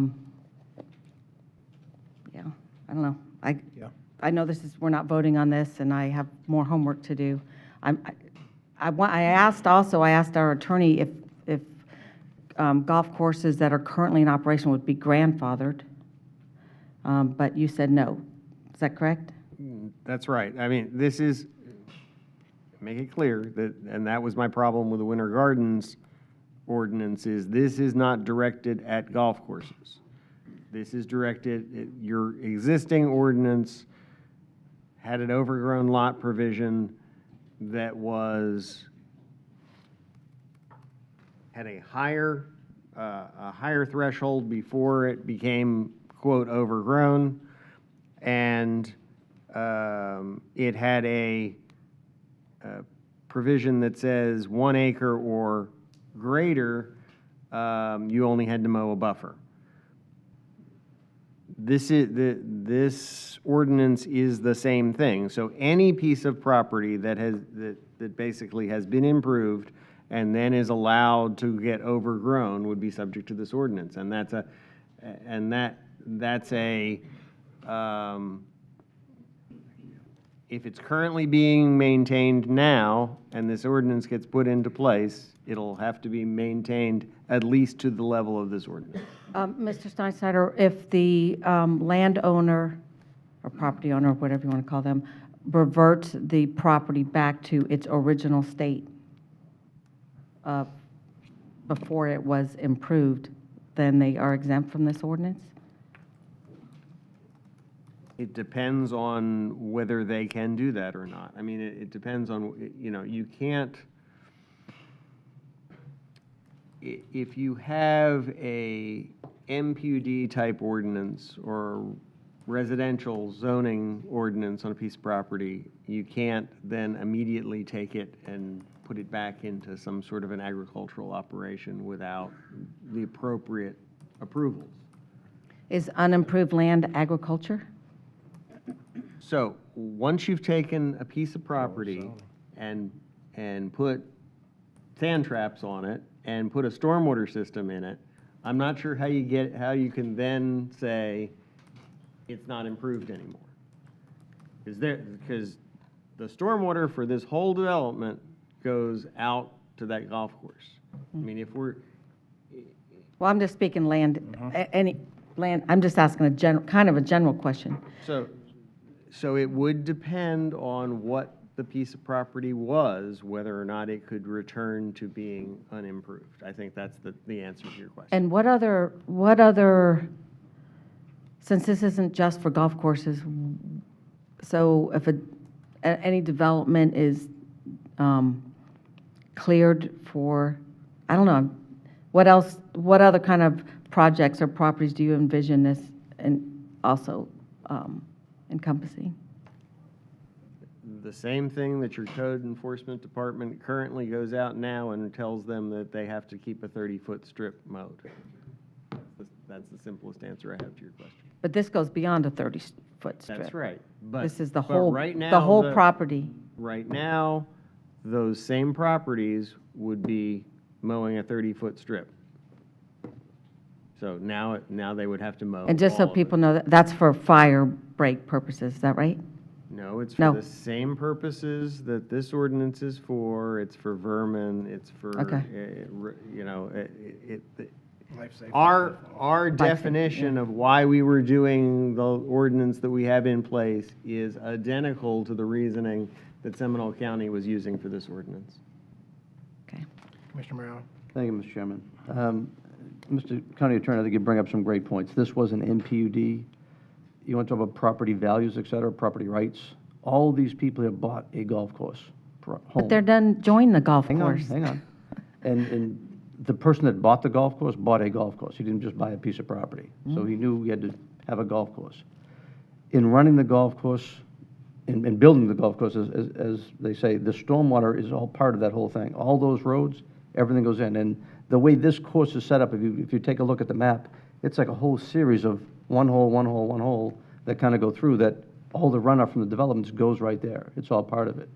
When you look at trying to, even if you wanted to go try to put homes in, except for maybe one section by the clubhouse, whatever, pretty much you couldn't put any homes in this area anyway. But when you looked at it, and I will tell you, when this first came up back in April, May, I met with the owner, and he told me a story of the very first home that was under contract while this story came out. He said, well, the house was sold, had a deal on it, and then when they found out the golf course was going defunct, they backed out of the deal. So the people walked away from it. They then came back later on and offered $30,000 less because of that, and you know, put the deal together. If you take that $30,000 price tag from every home around there, it's a pretty strong number. It might even be higher now that people see the effects of not having it maintained.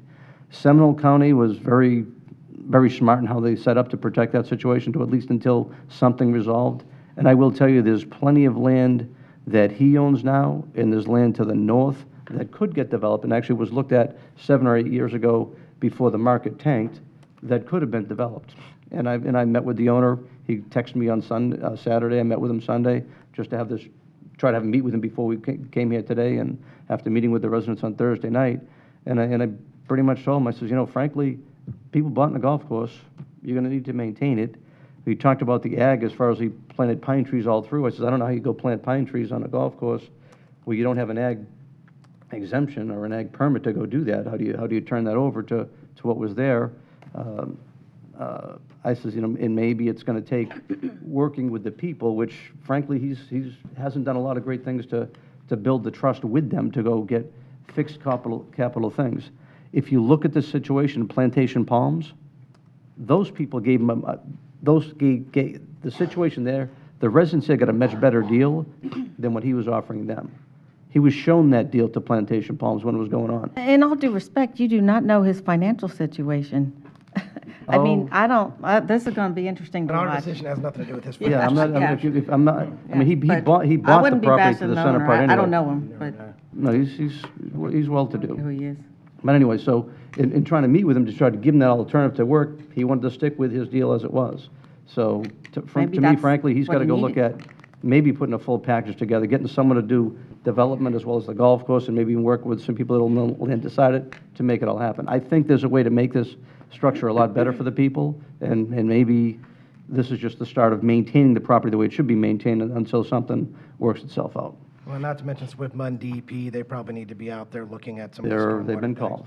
So, Commissioner Oakley, I know we've got recess. Okay, Mr.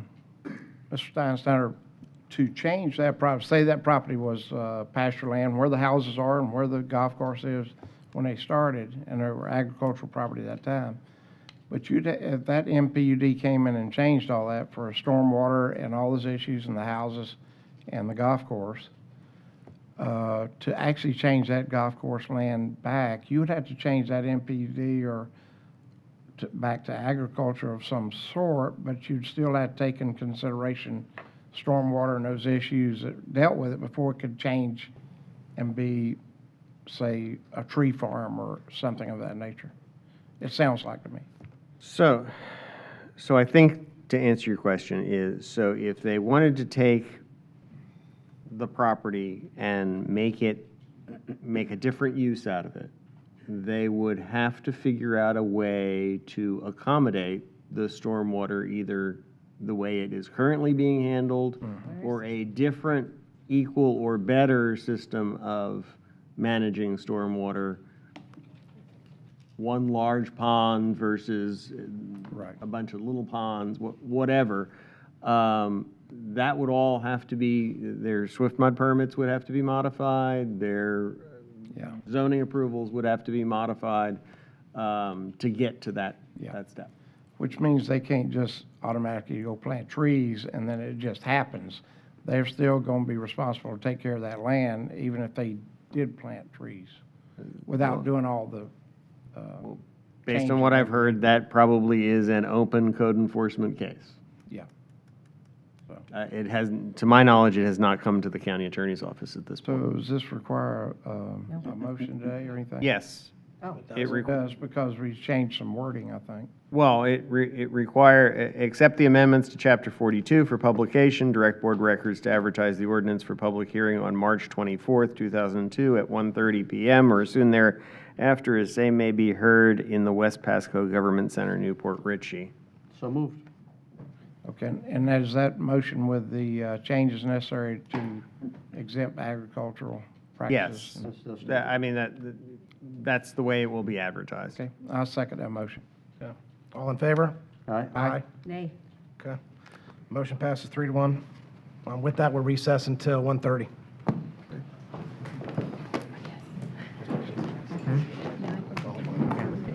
I'll bring it.